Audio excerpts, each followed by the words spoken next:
Saya bukan marah, tapi saya geram.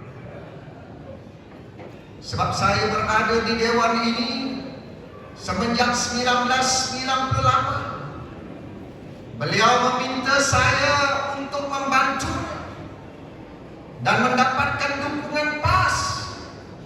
Tetapi apabila PAS dengan penuh kesungguhan menyelamatkan beliau, hari ini beliau menggigit kita dengan sedikit kuasa yang ada di tangan.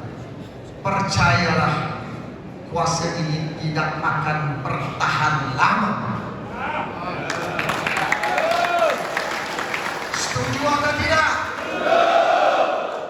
Takkan salah nak tukar kerajaan.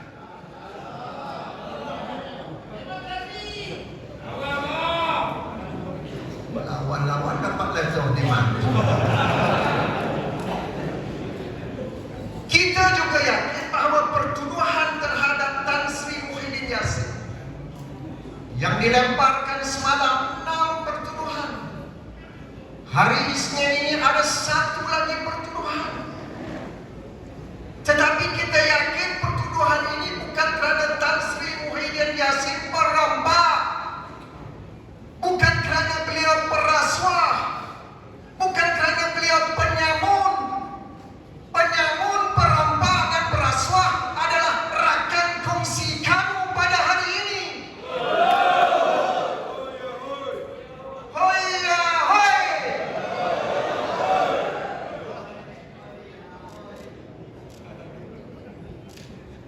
Tetapi beliau dituduh, diheret ke mahkamah kerana inilah insan yang telah melancarkan gerakan massa bersama-sama dengan PAS dan gerakan atas nama Perikatan Nasional, sehingga dalam pilihan raya umum yang ke-15 kita berjaya menang dengan bergaya dan mendapat sokongan yang besar daripada rakyat Malaysia.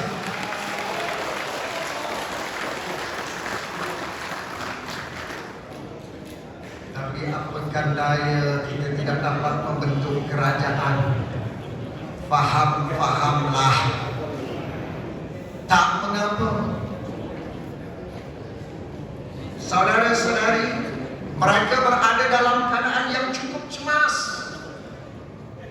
kerana momentum rakyat dalam pilihan raya umum yang ke-15 ini masih kuat di bawah. Betul atau tidak?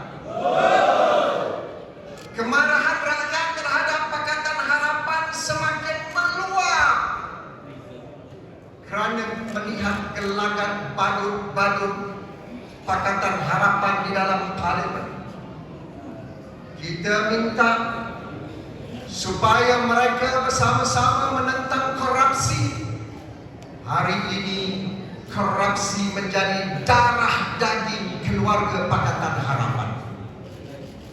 Rakyat minta mereka menentang nepotisme. Nepotisme menjadi semakin subur di dalam kerajaan campuran dan kerajaan luar tabi'i ini. Lihat saja, bukan isteri, anak, menantu menjadi sang penguasa. Bila disebut nepotisme, dia beri definisi baru. Kalau pro bono bukan nepotisme, tak bayar gaji bukan nepotisme. Anak saya bijak, anak saya pandai, yang tak cerdik semua penyokong Perikatan Nasional. Ini suara manusia yang angkuh dan sombong. Saudara-saudari, masalah rakyat tidak selesai sudah hampir lebih 100 hari. Betul atau tidak? Tiada penyelesaian yang diumumkan oleh Perdana Menteri atau Menteri Keuangan atau Menteri Ekonomi. Yang ada raja formula. Harga ayam meningkat naik, jangan makan ayam. Kalau restoran itu mahal, boikot restoran yang berkenaan.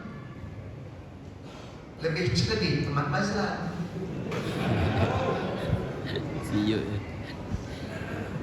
Kemudian yang terbaru, beli nasi lemak bukan lagi di warung, beli nasi lemak di mesin layan diri atau vending machine. Tekan mesin, nasi lemak berterabur. Ini apa punya dasar ini? Apakah dasar-dasar ini boleh mengangkat martabat umat? Apakah dasar ini boleh menyelamatkan rakyat daripada tekanan ekonomi dan kos sara hidup? Tidak. Sebab itu mereka cemas. Mereka tidak ada kekuatan. Rakyat sudah penat melihat gelagat badut-badut dalam kerajaan pada hari ini. Yang dipamerkan tak nak pakai tali leher, tak nak pakai tapon, tak nak pakai kasut, nak pakai capar. Pergi Bangkok pakai songkok, balik rumah tak pakai songkok. Ini semua so artificial. Setiap hari Jumaat pergi masjid, keluar masjid panjang kereta. Terlalu artificial. Saya kenal dia lama, saudara.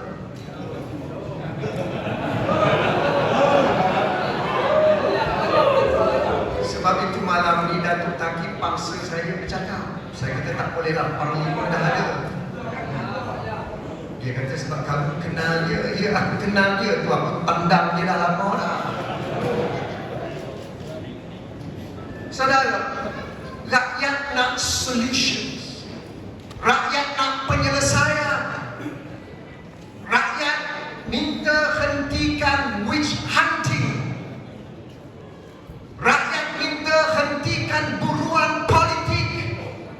Rakyat minta hentikan politik dendam, kesumat, hasad dan dengki yang dilakukan oleh Perdana Menteri pada hari ini. Rakyat nak maju ke hadapan. Nanti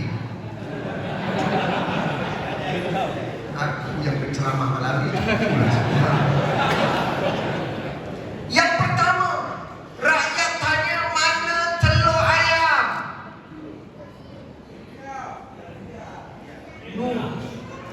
Nak selesaikan telur ayam lari ke India. Rakyat Malaysia terpaksa makan telur India, tuan-tuan.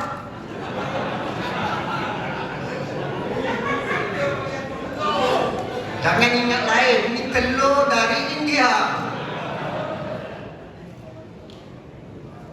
Wah, sebelum ini kata kita nak buat tender terbuka, tidak ada darah ego. Pimpinan ahli parlimen telah cabar dalam parlimen, nyatakan siapa yang dapat kontrak bawa telur India ke Malaysia. Tuan-tuan tahu siapa? Dipak. Dipak siapa? Kawan Rosmah. Dalam parlimen tak jawab, tapi kita sudah bongkarkan. Dipak duduk sebelah Mat Sabu pergi ke India. Saya nak tanya, apa peranan Dipak? Mana tanda terbuka? Kenapa Dipak je boleh bawa telur, orang lain tak boleh bawa telur?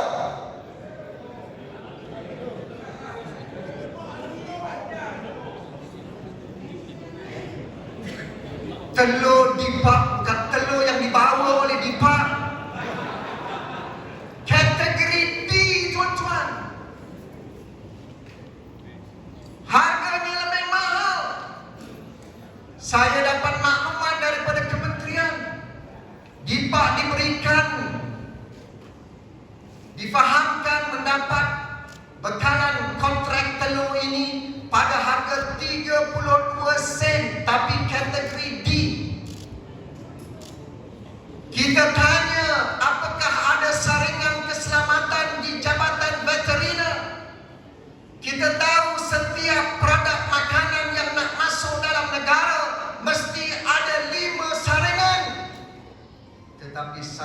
persaringan ini difahamkan dikecualikan. Siapa yang nak semak tentang keselamatan telur daripada India?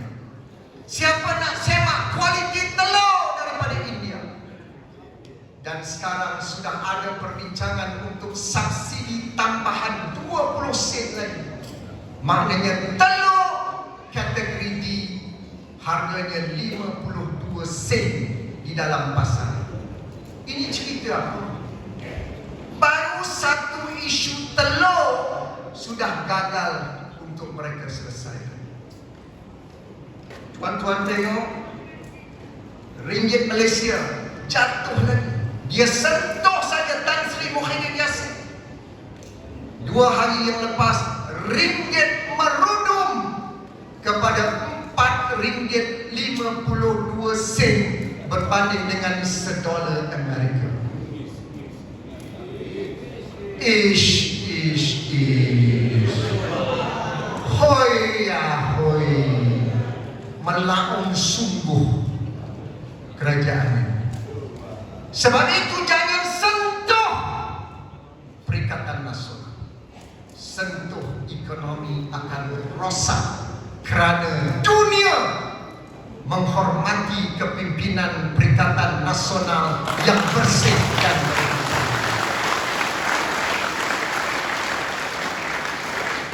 Rakyat sedang tanya bila boleh keluar KWSP.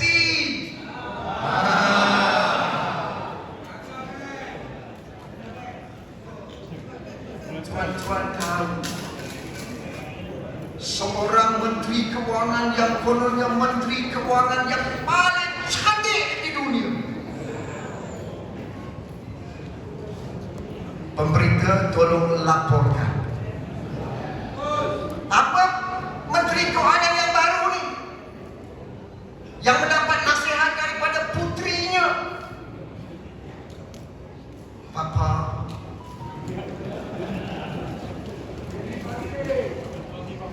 beritahu kepada rakyat yang susah, kalau nak keluarkan KWSP, pergi dapat pinjaman bank terlebih dahulu.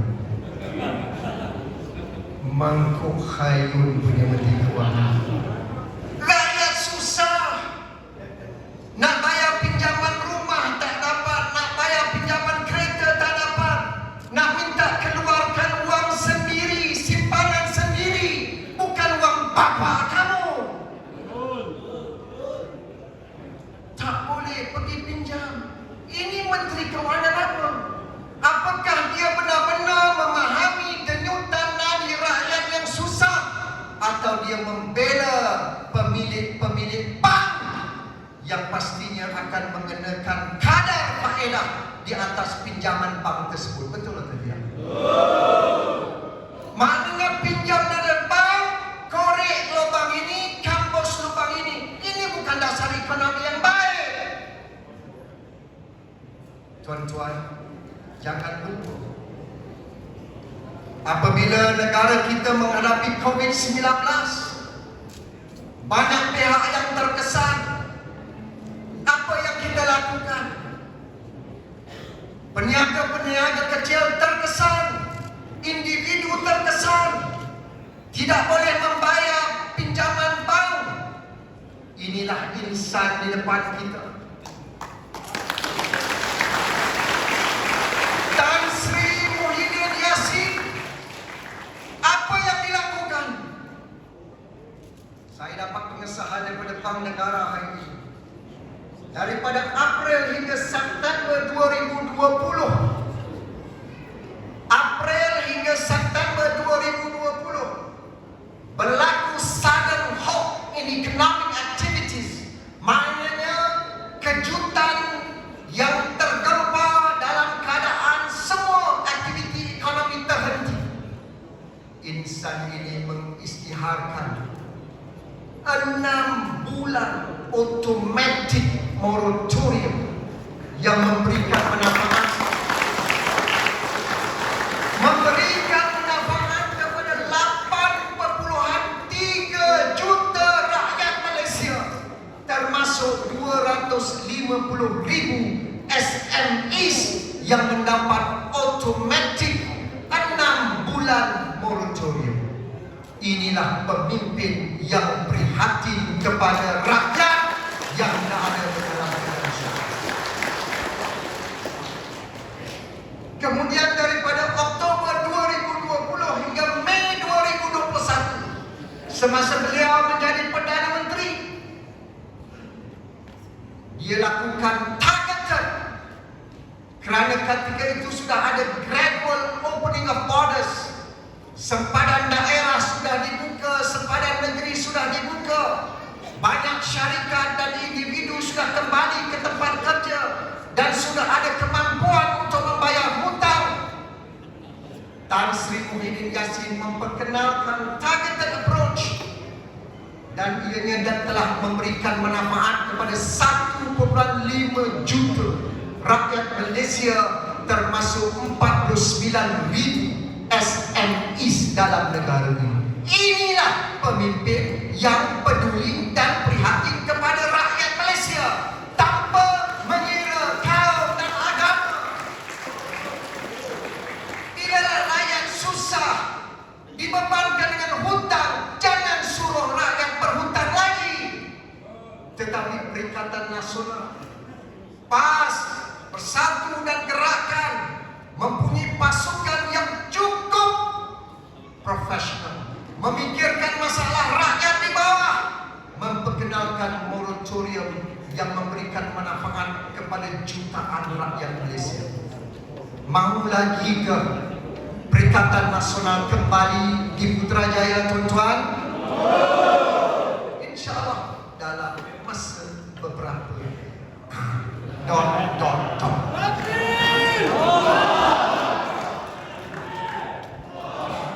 Kemudian ketika itu, dalam tempoh yang begitu sukar, berapa banyak syarikat yang terpaksa gulung tikar, yang terpaksa buang pekerja.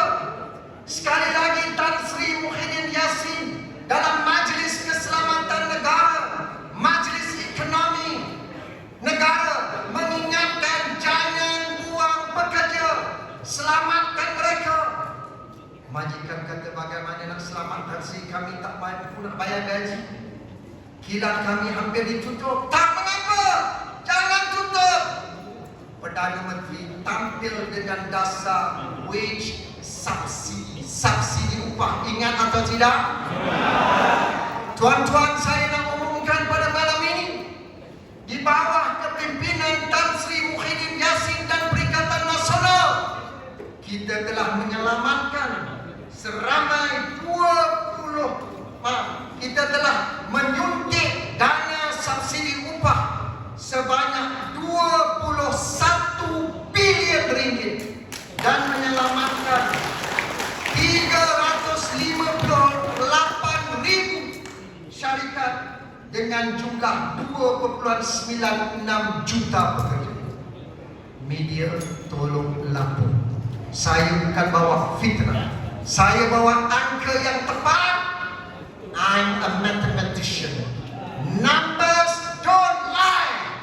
Yang pembohong adalah Perdana Menteri dan Menteri Keuangan pada hari ini.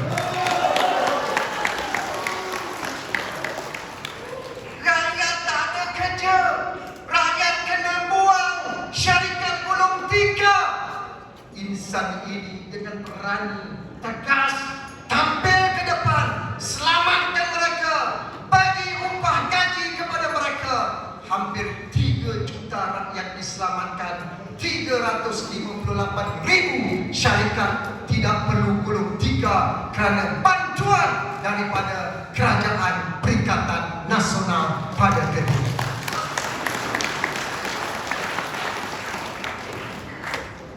Anak-anak muda tanya mana pekerjaan? Saudara, kita ada jawapan. Tan Sri Muhyiddin Yassin sebagai Perdana Menteri telah mengarahkan saya, Azmin, kamu keluar ke negara-negara luar, cari pelabur asing masuk. Dia tak hantar anak perempuan dia. Dia tak hantar menantu dia, dia hantar menteri dia, sebab menteri dia super bijak-bijak banget.